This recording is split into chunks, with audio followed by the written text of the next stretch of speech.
What I'm presenting are interim results from an ongoing phase 1/2 safety and anti-tumor activity study of Nivolumab, an anti-PD-1 antibody in patients with advanced hepatocellular carcinoma, which is the word we use for liver cancer. This is a worldwide problem with approximately 780,000 people being diagnosed with liver cancer annually.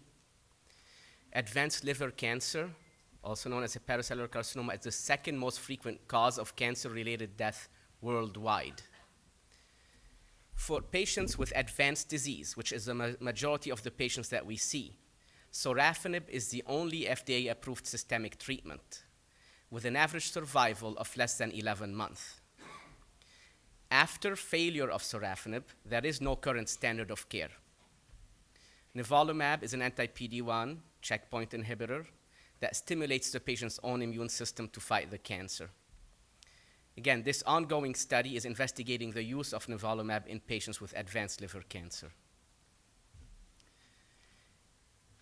The patients were treated into 3 different cohorts. One cohort of patients had hepatitis B, one had hepatitis C, and the third cohort of patients were non-infected with any virus, meaning not hepatitis B and not hepatitis C. The reason they were treated in separate cohorts is to ensure that nivolumab was safe in all these groups of patients. So the dose was escalated separately in each group. Important to note that 75% of the patients treated in this study had previously received a systemic treatment for liver cancer. More specifically, 68% of them had received the standard of care sorafenib.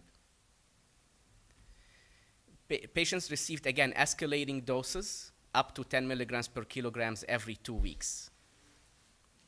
The main goal of the study, the main objective, was to establish the safety and tolerability, and the secondary goal was to look at the anti-tumor activity in the form of response rate. These are the safety results. We see that 68% of patients had some side effect or toxicity from the treatment. However, the majority of these side effects were mild in nature. Only 19% of patients had what we call grade 3 or 4 toxicity or adverse events. More specifically, only one patient had a grade 4 toxicity of increase in lipase, in pancreatic enzyme, that had no symptoms with it. All the rest of the grade 3, 4 toxicities were actually grade 3. If you look at overall, most of the toxicities were related to abnormalities in lab results, increase in liver enzymes, AST and ALT, increase in lipase and amylase, and rash and itching. These are the percentages that this occurred in. The elevations of these liver enzymes, as well as the lipase and amylase, again, were not accompanied by any symptoms. We used what we refer to as the RECIST criteria to evaluate response.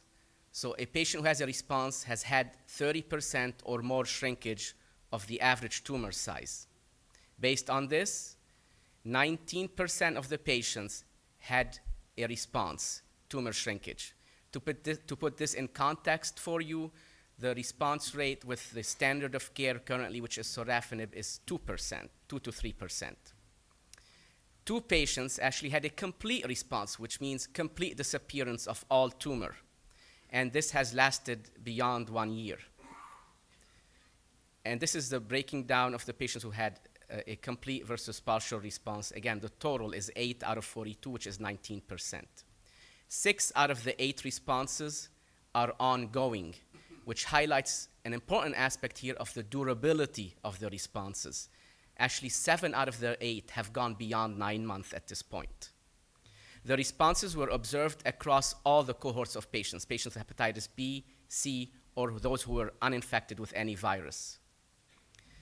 Another important point is that 62% of the patients on the study were still surviving at 12 months from the time that we initiated the treatment. Again, to put it in context, in the setting of patients who have already been treated with sorafenib, it's about 30% who are usually alive at 12 months. In summary, Nivolumab, the anti-PD-1 antibody, has a manageable safety profile in patients with advanced liver cancer, including those who are infected with hepatitis B or C. This is the first study to show the anti-tumor activity of this PD-1 immune checkpoint inhibitor in patients with liver cancer. The activity is manifested in the form of durable responses across all the treatment groups.